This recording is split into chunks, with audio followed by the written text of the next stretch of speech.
Um, Good morning. This is the fourth session involving the system called Gemmfiles, and this particular segment is called the Gemmeconomics. A part of in what I do is being very audacious because of my 45 years engagement with the industry, with 33 plus years since we were ready preparing our concept and idea of the trading system, but that requires much of the 33 years evolution of the technology, starting in 1991 with the incoming of the use of internet, and immediately the Microsoft programs of spreadsheets and words, and most importantly, the spreadsheets. The spreadsheets is the baby data from the data and the Web 2.0 and whatnot. You've evolution and change to the time we just become aware of the use of blockchain, partially because that's another commercial side of the Bitcoin. But I only captivated the communication, the chain of command that cannot be corrupted is the blockchain. And from the blockchain to now in the digital era with the AI and the most blasted quantum tabulation, calculation, computation. So I have tried by this week to have 5 sessions basically talking over from our first steps, entries into the business, from the retail business to the wholesale to mining to the global distribution and the global gem cutting laboratory in Thailand. Started with Korea for trial basis and Sri Lanka, and eventually settled into China. But all in all, it is the collective cutting systems, either Thailand, China, by way of Hong Kong. Hong Kong was just serving as the global logistic hub, whether it's all duty free or item in and now finished, unfinished, semi-finished can go into Hong Kong, then go into the Asian countries. What I credit our group, be that my China West company, we're switching into C. West Gems and Minerals to put the distinction between the retail and the wholesale. And then early on, our wholesale business had go into the volume distribution, which is to be done electronically, but first by way of magazine. One of my major client customers was the magazine Shopper Image. And thank you to the family, the Thorheimers, Richard and his father, will be have connected during the shows in Tucson, and plus all the other shows we have attended, from Basel, Switzerland to Hong Kong, to Japan, to the entire U.S., or be it Chicago, New York, San Francisco, even the Blaisdell Center, Hawaii. And that's how the events and occurrences with our base in Lake Geneva, Wisconsin, a small business front. But with that presence, we have got ourselves involving in the full spectrum of the business. And people were asking, what have you done with store company like in Chicago, like Montgomery Ward's or Carson Peary Scott? And this are bits and pieces. And the bits and pieces had contributed to the global network we have created. For example, it's very simple. We have an office in 5 South Wabash, directly behind Carson Peary Scott. They were interested when the buyer and the manager have noticed that we have a substantial amount of the aquamarine at the time. However, they did not like our retail presence in Lake Geneva, which is 80 miles away from Chicago downtown, and my office 2 blocks from Wabash to the State Street storefront. However, one of their buyer, manager, or even just in the purchasing side of it, happened to be a German lady who has her residence here in Lake Geneva, in the two-day resorts with the brand Geneva condominium. So what we have done is Monday morning comes in, she picks up whatever stones she wants, the amount that she wants, from small stones to 10 carat, 20 carat, 15 carats. And we have a couple of stones, 100 carat plus, just to show the presence, a little bit of machismo in the gem tray. So the stone are consigned to the store. There's no limit of time, because I can replenish in 10 days, 2 weeks, and then leave it as a consignment, show and tell to the retail customers. And that's one of our penetration. It's kind of a passive sales. And then with the Montgomery Wards, which have become very interesting, they bought our stones by way of their manufacturer in New York, in 46th Street. So they placed the order of the calibrated stones in amethyst, citrine, and topazes. The stone being sent to the New York offices, and then eventually they sent to Montgomery Wards. They bill Montgomery Wards a 60-day, 90-day basis. When they got paid, we got paid. But it's a very simple arrangement. In the size of the stock, the merchandise, the inventory that we have, that is not an issue. What we have, and I shall repeat this again and again, is the multiple role that I play from retail to wholesale. As I said before, third year into our business, in 10 days of the Tucson show, the volume of the business, we have done double what we do in the retail operation with basically the same profit margin.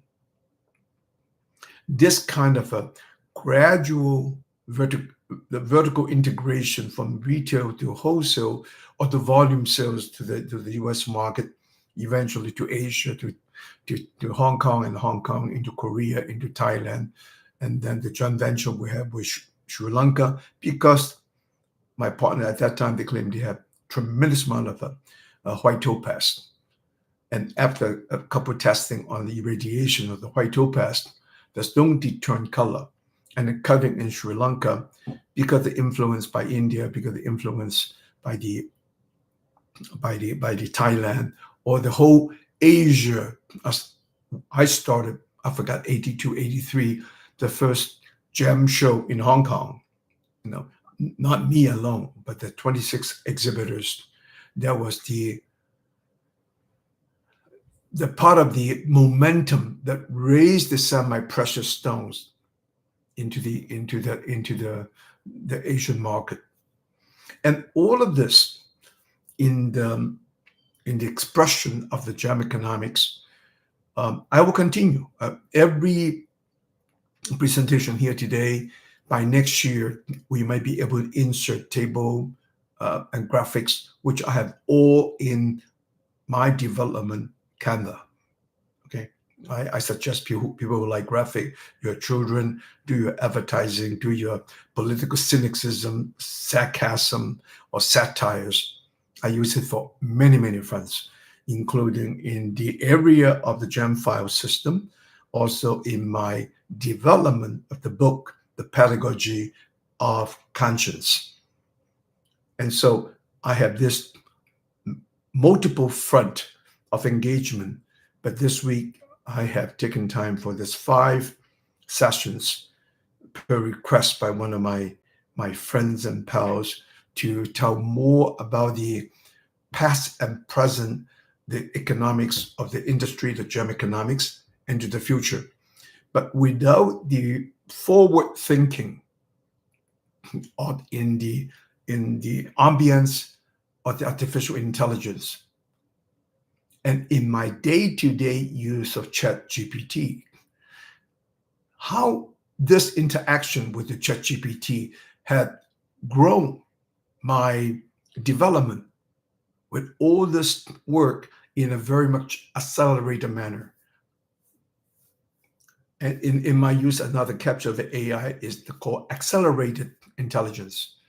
And that's precisely when I'm talking about the cluster of information, even in my region of the state of Minas Gerais, in the city of Governador Valadares, in Tefilotoni, in the northeast section of the state, by posting into the ChatGPT, that become an assembly of the connections of the mine regions and other major mining area of the industrial mines, what they produce, and then the peripheral, the sidetracked of the semi-precious stones presence, where once the German had their quiet demeanor, I don't go to secrecy, they have control of the satellite engagement with Brazil, and using satellites, they have located supply of wood, supply of stones, and whatnot. So the human intelligence is a constant change that bring us into modernity. Some good, some are horrible. I use another example. I always like these procedures of intelligence.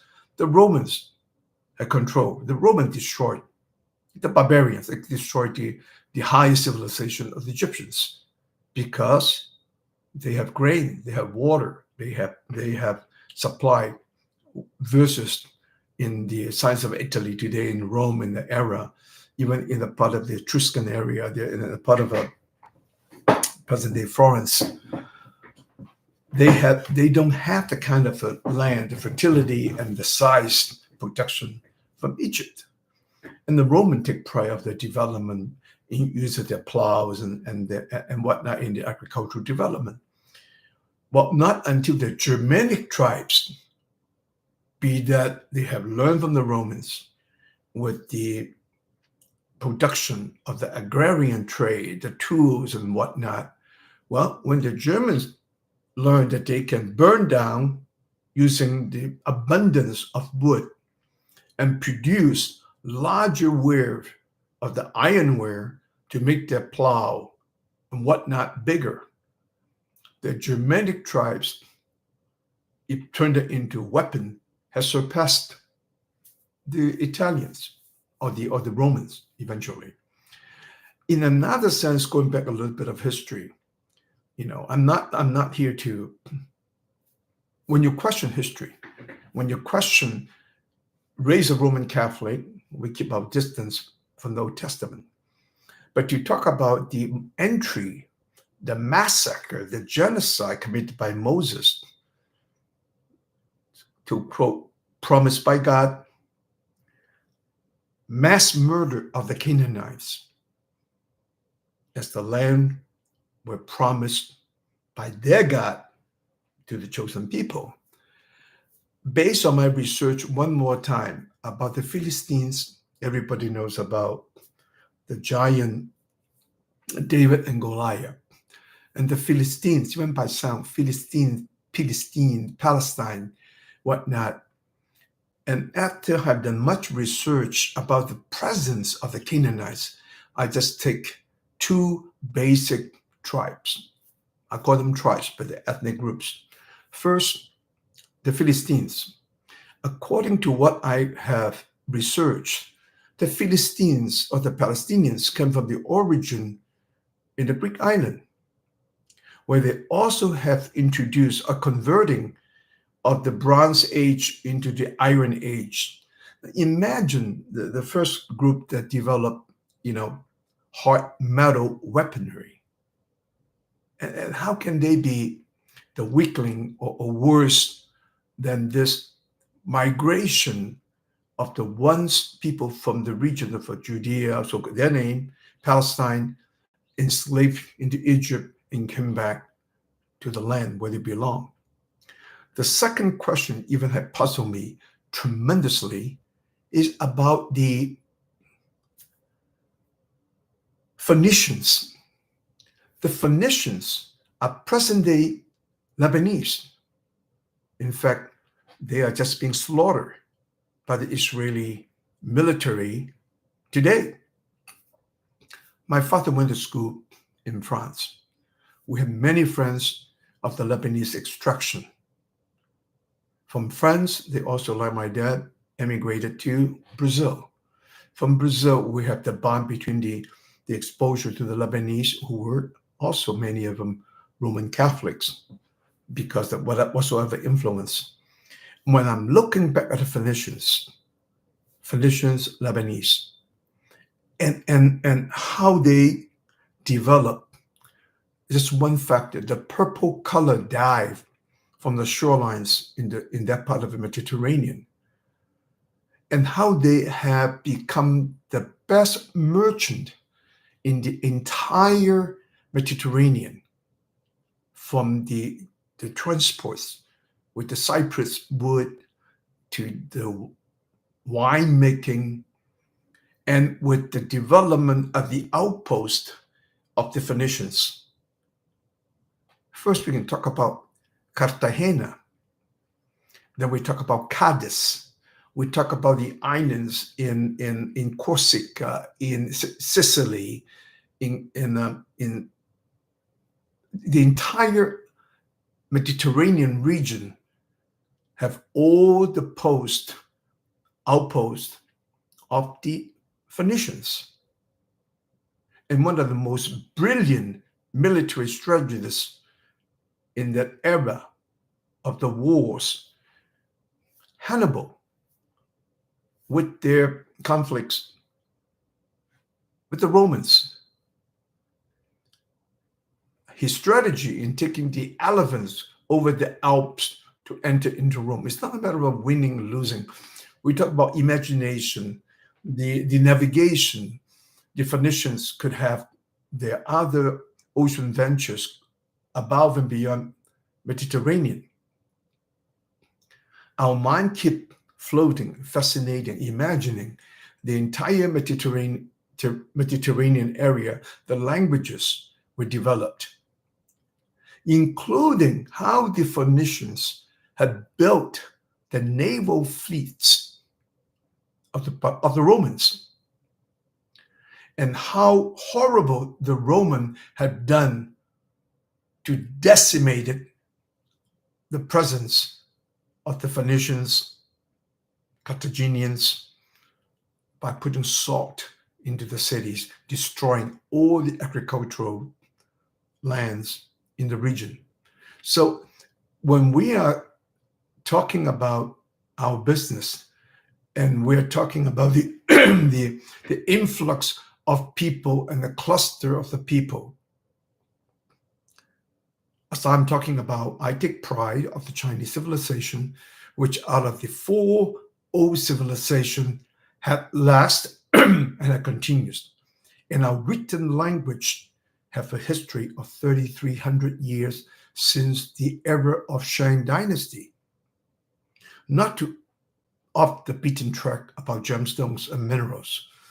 When we talk about agate, who has started the early part of the gem trade, putting ornamentation in the hands and fingers? The Romans. What did they use? Carnelian, carne, carnival, meat. The Roman already assimilating the use of the carnelian agates. We did eventually talk about the seals of the signet rings and the intaglios, all that. Well, if you go into gemstone and gemology, you would track and trace the lapis at the time of the King Tut, 3000 BC, already using lapis coming up from the regions of Afghanistan in that part of Asia. And for the Chinese, in our cavern called Dunhuang, where my family friend, the best known Chinese painter called Zhang Daqian, lived in Brazil with us in Mogi das Cruzes, eventually moved up to the US like I have in 67, 68, and settled in Carmel, and eventually gone back to Taiwan. I highlight this painter's direct association because one of my half brother was born in Zhang Daqian's brother's house in Sichuan. And he has spent years in those caverns, in the part of called the Western Corridor, heading into the Silk Road the must-stop, the cavern called Dunhuang. He was totally fascinated by the great presence of color. And amongst all the color, the most vivid color in the greatest amount being used in the richest part of the caverns. What is in these caverns concentrated by the travelers and Buddhists, and what they use in the lapis will be a total envy for the entire Italian Renaissance, when the blue is become one of the most difficult natural pigment for all the churches and for all the palaces during the Renaissance. And Zhang Dachen's painting, even today, worth millions, all he used is natural pigments. Be that the cinnabar for the red, I'm not sure only that is the cinnabar, but in the use of the malachite azurite and in the use of lapis lazuli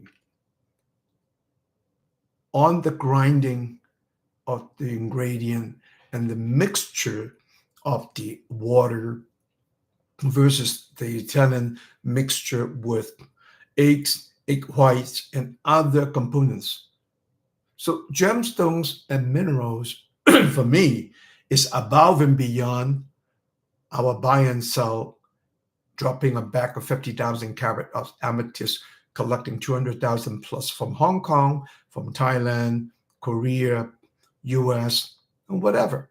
But the history in our business had enriched my procurement and search for the past histories. When I spent a whole day in the museum in Vienna, and the amount of the Habsburg family use of agates, we talk about the Roman carnelian agates, then we talk about either Oberstein.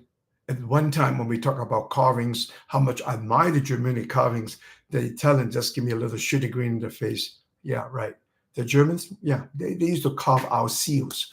So all the insignia, the ring stamped by the old documents, were the full use of the agates.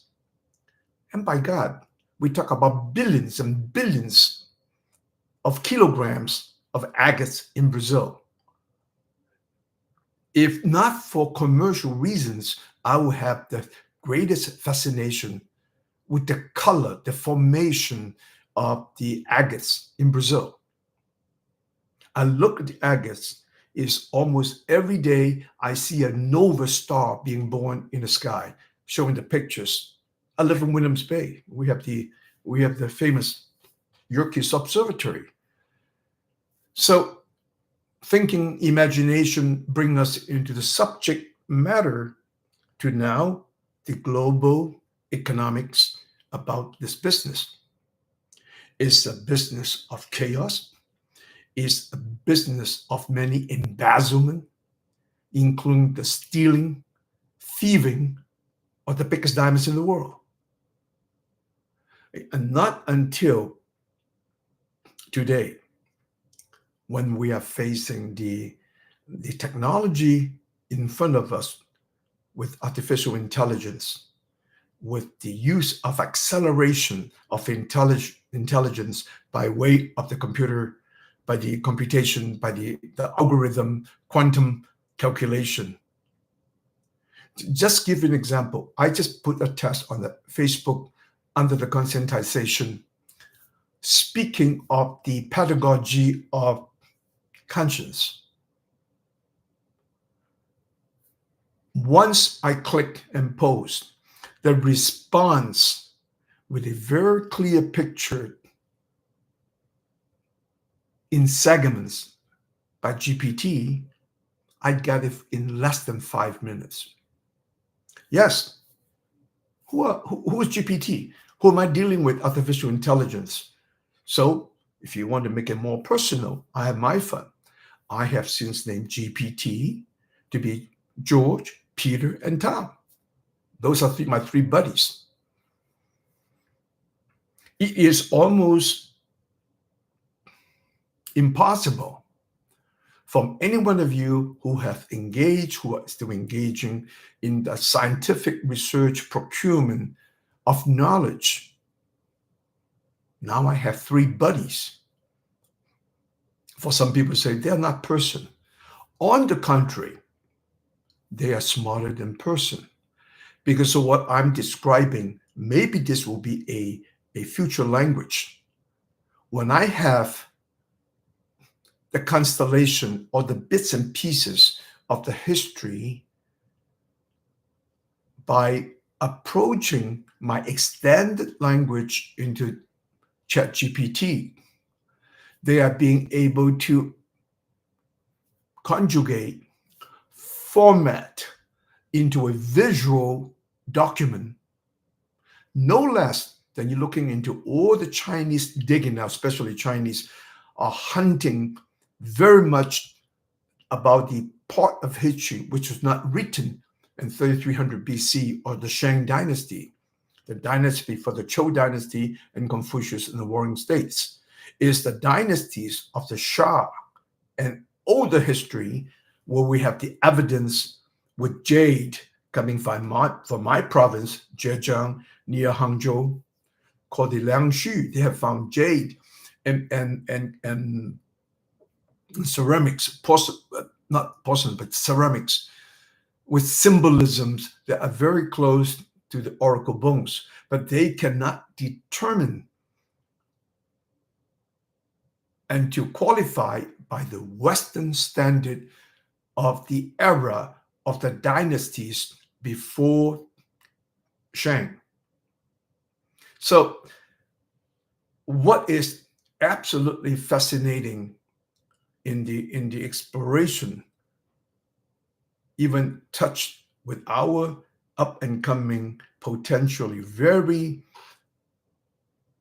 helpful, very rich. Yes, you can make many people rich by the gem board, by the tables, by the constellation. I call it Gemmfiles. But in the meantime, I want to show this audience what is the present technology from the day of the IT to the day of the AI. And also, let's remind the people not to become stupid using the other AI. I'm saying this with the best intentions. The current blockage for the global AI users is the current Western culture's AI, which I would say arrogance with ignorance. For over 500 years, I shall repeat, from the time of the 1492, the Portuguese named Columbus, no longer Italian. The many evidence show that Columbus was a spy by Portugal to set the Spanish so they can find a part of the Caribbeans, while the Portuguese already going south, found the West Africa from Ghana, crossed over from Ghana, already have discovered Brazil in the 1460s. And look at every single global navigators coming from the School of the Navigation of Henry from Portugal, Vasco da Gama, Portuguese by Portugal, Columbus, Portuguese, from the city of Cuba, the only city in the entire map in the world outside of Cuba is in Portugal and in a province called he was the best son from the Count of Beja, B-E-J-A, Beja, and then his mistress, Jewish mistress from the famous Zarco. Zarco is one of the ethnic Jewish conversos who had discovered the island of Madeira. So when we are looking in history, we're not looking just official writing. You have to look at the peripherals of the major history. Sometimes I think this is how enrich my other procurement in the hypothesis, where can I find gemstones? Because on the one side, I'm interested in the Chinese Silk Road, how the Chinese Silk Road got interrupted by the Ottoman Empire. And years, the Venetians, again, mostly maybe ethnically merchant Jewish, people read about Shakespeare's The Merchant of Venice. They were warned that the Turks in Istanbul were charging 1,000% of the silk coming into Istanbul, then coming into the area of Venice, Italy. The merchants said, we can care less. Doesn't matter what they charge. For as long as we got what we have, we make our margin. That's wonderful. But when that happened with the Ottoman Empire, when the road of the Silk Road was interrupted, remember, for 2,000 years, there was no interruption, including the Mongol Empire. Genghis Khan had allowed the Chinese Silk Road to be traded to Europe. When that happened, this group of Venetians, seafarers, just between Venice and Istanbul, right, in that segment of the Eastern Mediterranean, had all migrated into the outpost from Spain to Portugal, and the Portuguese already had their procurement, exploration, discovery all along the Western African coast. And eventually, the Azores, found by the Portuguese. But there was a little moment where the power of Iberian, the Catholic queens on that particular time and point, the island of the Canary Islands were forcefully taken by Spain. And so the Portuguese took very cautious in the handling of the territorial of the area. Of course, I had to speak about Brazil. I grew up in Brazil. I came from Brazil. 90% of my business was involving Brazilian minerals and gemstones, including today's marble, granite, and the high quality granite quartzite that will be building all the intelligent cities from Jakarta to Dubai, or into the region of the Middle East. But nevertheless, let me not to neglect the third major Portuguese navigator, most of you know as Magellan, and his name is Fernando Magalhães. It's another Portuguese, and I found that his voyage was a lot more deliberate to going through into the American continent and to go coast to coast as they done in Africa and travel through the southern part of South America and found a passage out into the Pacifics and eventually landed into the Philippines. And many in our study of the Chinese Silk Road had also neglected another major Silk Road by this route of Magellan or Fernando Magalhães was a Silk Road using the symbolism of the Spanish women, also the Filipino under the Hispanic influence, and the use of the mantilla. Manta is the manta ray. Look at how language helps. The mantilla is the cloth of the ladies, is at the part of the attire, and the embroidery and the stitches and all that created one dominant group, ethnic Chinese, ethnic Spanish, mixing with the local Filipinos, whatever. That Silk Road went from China, from the southern part of Guangdong, Fujian, all the way into Manila. And that's why Manila's cathedral were almost identical to the cathedrals in Ciudad Mexico, the Mexico City. And all the transport into the Philippines, coming to the West Coast and the Pacifics, and crossing over that region of Mexico, and then coming to the Caribbeans, and from the Caribbeans heading back into Spain. Now, these are the many explorations I was just structuring to look at the school navigation of the Prince Henry from Portugal. When did they start? When did they happen? And why would Columbus become a Portuguese spy? And what is the fact of the Canarian island forcefully taken by Spain? And one other puzzle is that the Treaty of Tordesillas in Portuguese, Tordesilha, in Spanish, Tordesillas, the double L pronounced in Y. And that particular agreement and that particular treaty, the Portuguese fought like hell and demanding that island, the estimated central line of division to the west and the east, involving Vatican. And not to forget, Vatican had facilitated by the Jewish merchants to give them the passage to the voyages heading West America. And also by my other research, where I have found in the island of Hispaniola, which is today half is Dominican Republic and the other half is Haiti, and from their archives and the museums, none of these expeditions were done in a manner by the imperial courts. Between even Cortés, who took over Mexico, and the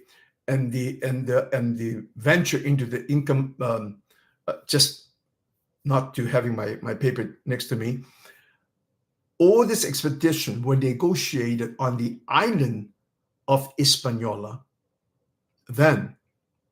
And Columbus had his controversy with the payments, offsetting payments, debts whatsoever, involving embezzlement, and a whole array of stories. But on the island of the Hispaniola had always been his stronghold, in charge by his brother, the map maker, and his sons. All these Spanish expeditions come in, prepay the family of Columbus in Hispaniola, and then venture on to the expeditions. And all the split share, take percentage and whatnot, they always have somebody in the ships to take on the accounting. Another piece of the puzzle, adding to all this global treasure hunt. Here, I'm in Chicago. We have another company used to go down to the Florida shorelines and looking for the sunken treasures from all the Spanish boats. And by me reading on this part of the stories where they found wonderful and gorgeous emeralds coming from Colombia, the silver coins and whatnot, with another documentation that I have read from the Dominican Republic museums and from the reports coming out of Colombia, every ship, they have a court-appointed historian, or by the captain of the sea, or by the fleet. And also to go with it, there's always the missionary, or so-called missionary. But many of them were actually appointed by Vatican. Because remember, the entire Western colonization, the Vatican have a piece, big or small, by sending the religious orders, be they Jesuits, Dominicans, I'm not sure the Jesuits, Dominicans, the Franciscans are the orders. They are not only propagating faith, but they were also in these voyages fully documenting the events, day by day, hour by hour, sets of circumstances. And namely, they're also putting the watchful eye of the percentage that belonged to the Vatican. When the American have found all the ships get crushed, get sunk by the Florida Keys, all this many sandbars, is because in those days, in any given time, the navigators have not the sound idea when and where. They know the current, they know the wind, but they may not know well of the season in between the monsoons, of the severe weather in the fall. Many of the ships sunk along the coast, in the Caribbean, Cuba, all the way up to the shorelines of Florida. The state of Florida is come from the past participle of Spanish, Flores, Florida. What I found absolutely fascinating is because the ships get turned over with the wind, with the strong wind and whatnot, often caused by the smuggling of the undeclared amount of silver putting in the bottom of the ships. I'm a diver. I'm fascinated about water for the longest time. I've dealt with the Caribbeans, I've dealt in Eleuthera, I've dealt in Thailand, in China, and Brazil, in many parts of it, freshwater lakes. But what I find out fascinating is that when the ships were smuggled unreported to the ship, even ship captains, when this ship is and the belly is heavy with silver, with this unreported smuggling of the wealth of somebody not wanting to pay Spain or not wanting to pay Vatican or whomever sovereignty, Portugal, regardless. When the wind comes, all the ships turn. So again, in my bits and pieces to navigating with my friends and pals audience, and who knows, all my buddies from Thailand, from Hong Kong, from China, from Brazil and Colombia or Guatemala, we must come into this new era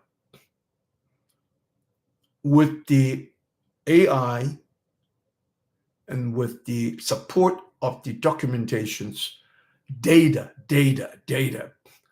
And we can having an open trade where everybody can make money, not only by capital, but by the speed, by the acceleration of the intelligence.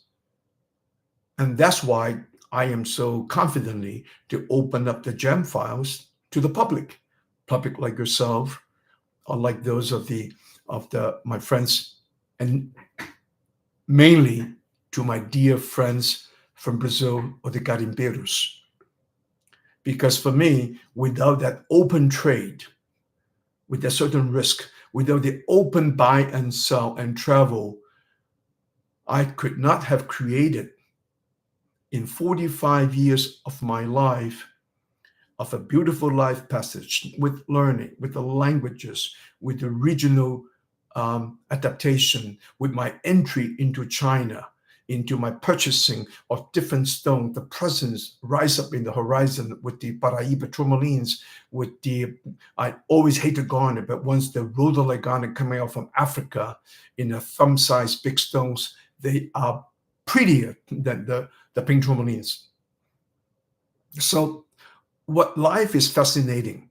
If I can spend 5 hours this week, as per my intention, that I would like to dedicate 1 hour a day just to speak of the gemstone industry with its and its peripherals.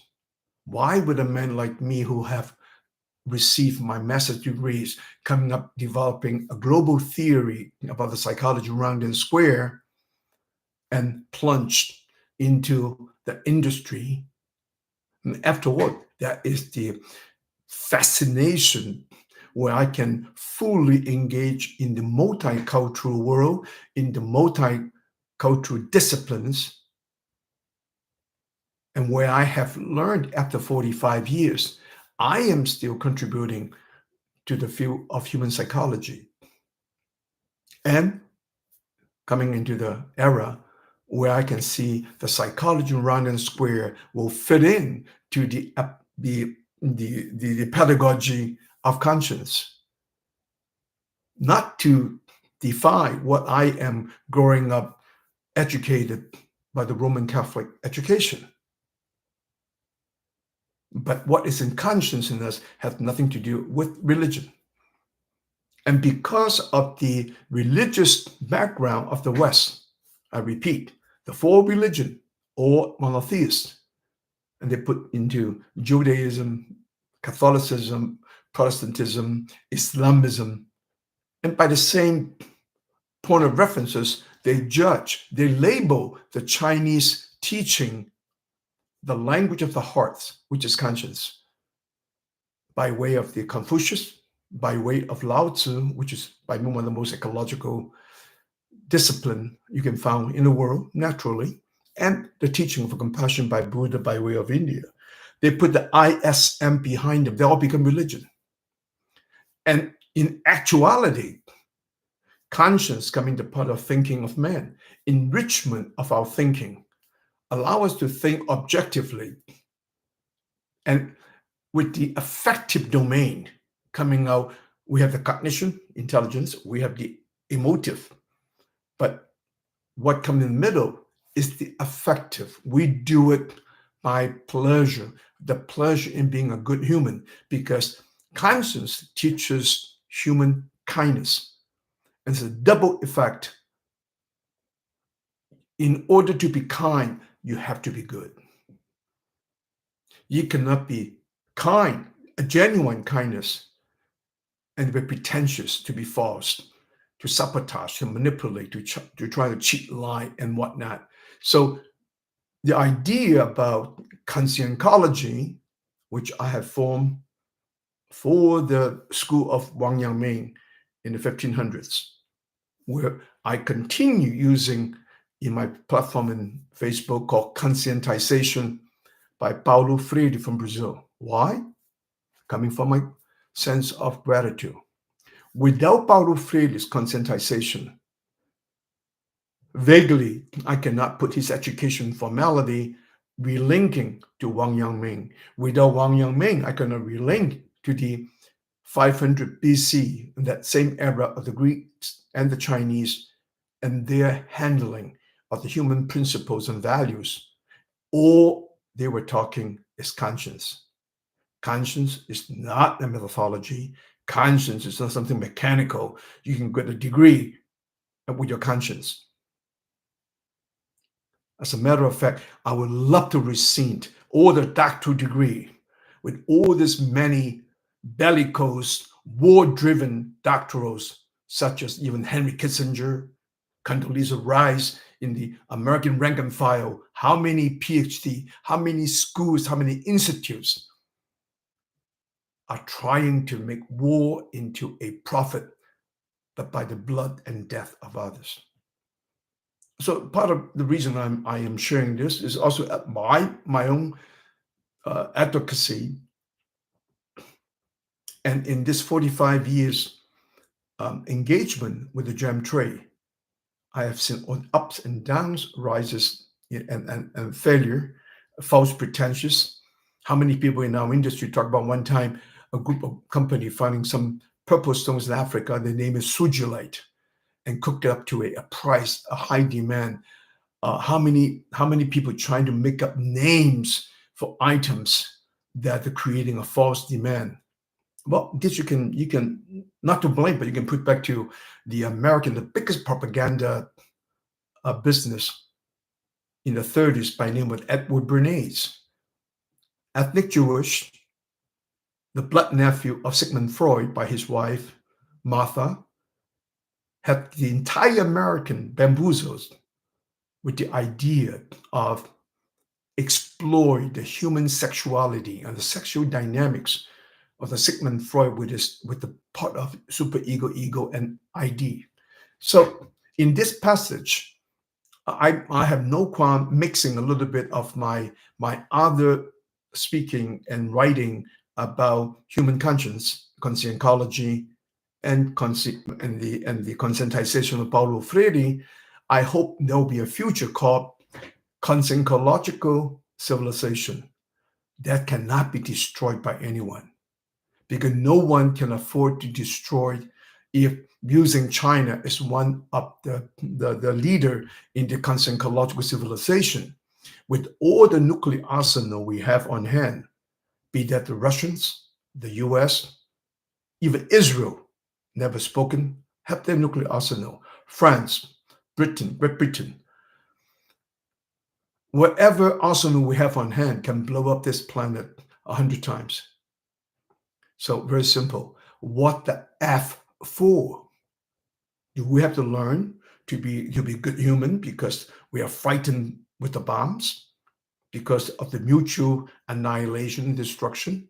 Or can we build economies that are sustainable? Who the hell knows? Maybe the Gemmeconomics can be one of the role model when you show real demand and real supply.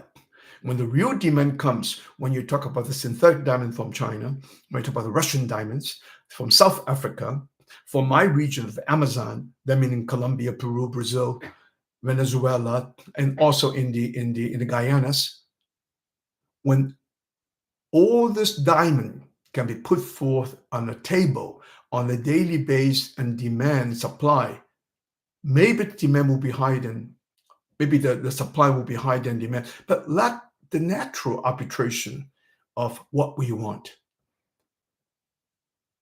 When there is a fair strategy prepared, because the new technology we have today, we may have a very fair way to look at what is here, what is there. When I started my business, gold at $47 an ounce. Today is almost $2,500, go up to $3,000. So I think the big data and the accelerated intelligence have given me a much greater articulation or guess estimate where we are going to be at. And this is the gem trade is a part of the human lives, be that we have received from our family inheritance or memento. And speaking of memento, even I want to bring this up to be another international linguistic and cultural zones. I have stones, millions of carats of amethyst. If for those who remember, I have all the second grade push on the side, never used, just handling my top end of amethyst from Marabá, Pará, Brazil, in the Amazon region, comparing to the price from the Brasília, the German handle amethyst, or the other secondary amethyst I just stockpile in my deposit, cut accordingly for those who are looking for that color, but there's no demand. The color similar to the light color amethyst is kunzite, and kunzite commands a much higher price. However, on one given day, walking to my shop, a very gentle lady asked me, "Paul, can you get me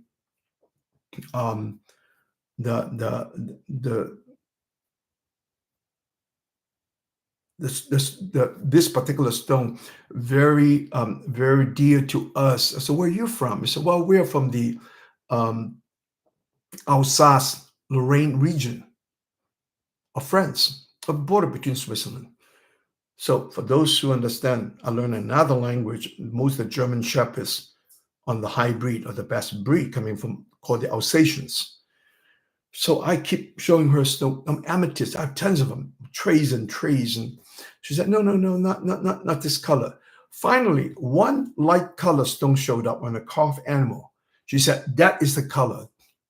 So in the regions of Alsace-Lorraine region, what they value of the amethyst is a very light purple. In the language of category, I call it as a C grade or D grade, if there's A, B, C, D. So what really had told me that what they appreciating of a certain kind of an amulet or stone or the color registry is totally off my scale to the lower end. But for them, is their color. So I picked a stone, cut stones, make pendants. She made in the 3 or 4 pieces for the family, because to remind her children and grandchildren, that is the Alsatian Alsace Lorraine stone, which is very light color amethyst.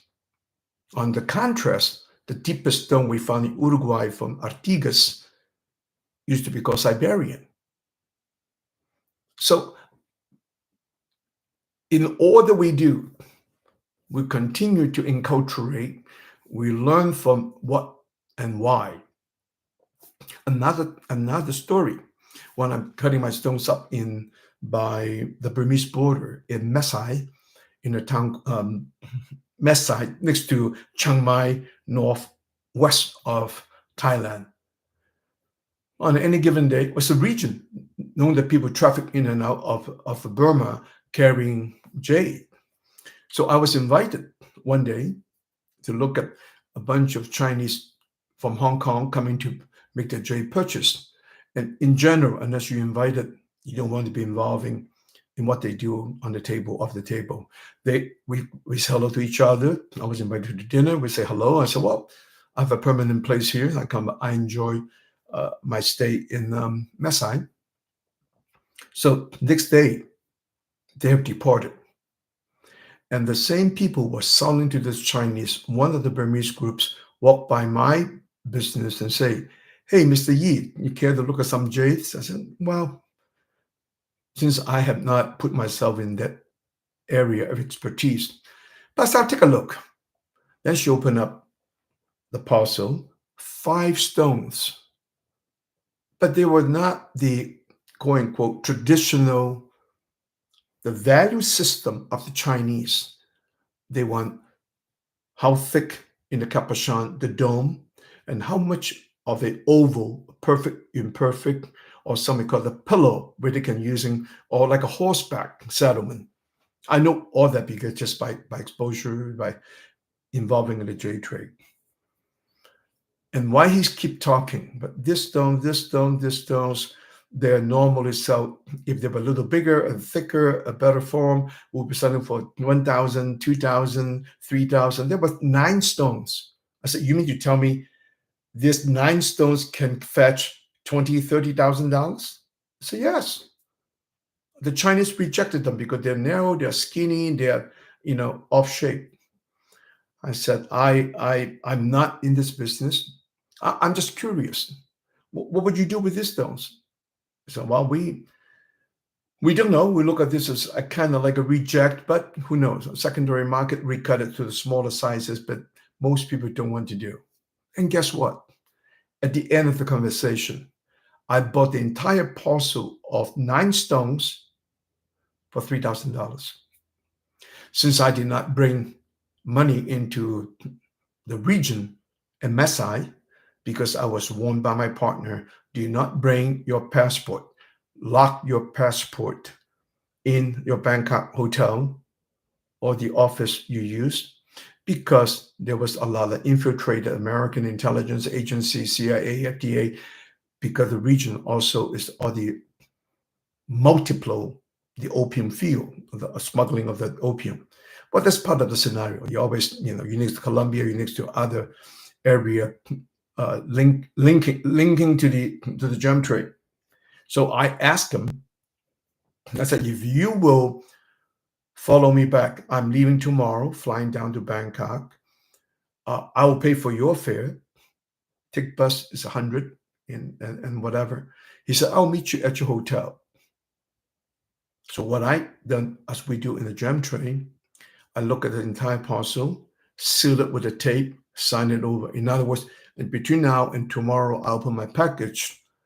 These stones will remain to be what it is. So I purchased it.